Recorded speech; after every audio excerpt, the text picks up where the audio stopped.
صباح الخير أصدقائي. اليوم بدنا نعمل مع بعض أكلة من المطبخ السوري، هي أكلة الأوزي. المكونات: كاسة ونص رز قصير، نص كيلو عجينة أوزي. بالنسبة لعجينة الأوزي نحن بنختار النوع اللي بدنا إياه واللي متوفر عنا. ممكن تكون رقائق سويدز، ممكن تكون أبو اللبن، شو نحن متوفر عنا.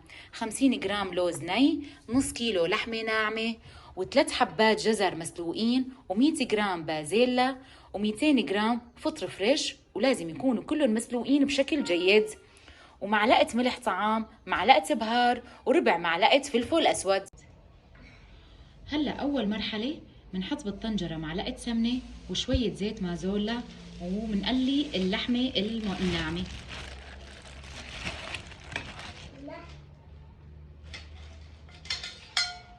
ومثل ما تعودنا منقليها، وبس تغير لونها منضيف عليها البهارات.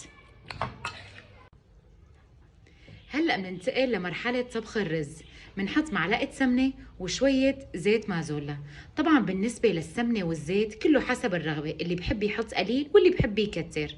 ومنحط كاسة ونص رز اللي كانت منقوعة وغسلناها بشكل جيد، ومنحركها.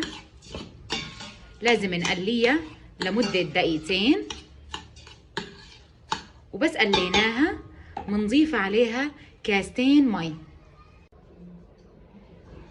هاي الرز بعد ما حطينا له المي وحطينا له حوالي معلقة صغيرة ملح، لازم بس غلى نوطي عليه بهالشكل، ونغطيه ونعيفه على النار لبين ما تنشف ميته ويستوي. وهي اللحمة بعد ما قليناها بهالشكل وضفنا لها البهارات، هلأ بنضيف عليها الخضرة المسلوقة،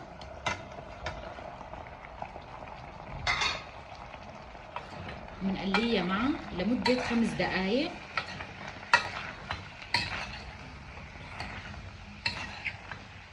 بهالشكل هيك تمام.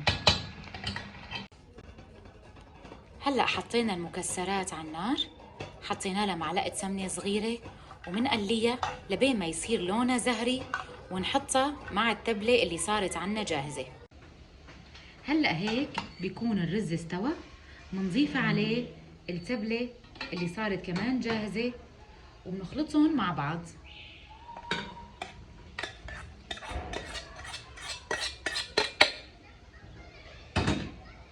نحركهم بشكل جيد، واهم شيء ونحن عم نحرك نحاول نفتح الرز مشان يبرد وما يعجن، ويصير جاهز للحشي برقائق الأوزي. أصدقائي هلأ بنجي للمرحلة النهائية بتجهيز الأوزي. بنحط الرقائق كل تمتين مع بعضهم مشان يضلوا سماك وما تنشأ معنا وقت الحشي، وبنحط المكسرات، وبنجهز صحن مي صغير مشان تسكيرة، والصينية بنحسن بندهنها سمنة أو زيت مازولا أو زبدة حسب الرغبة.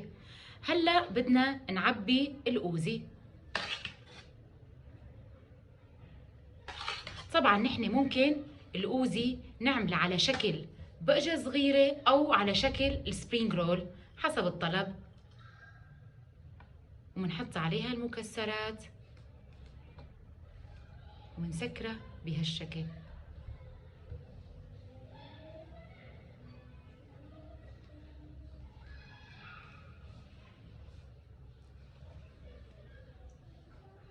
تمام، منسكره هيك بيصير شكلها، منصفها بالصينية.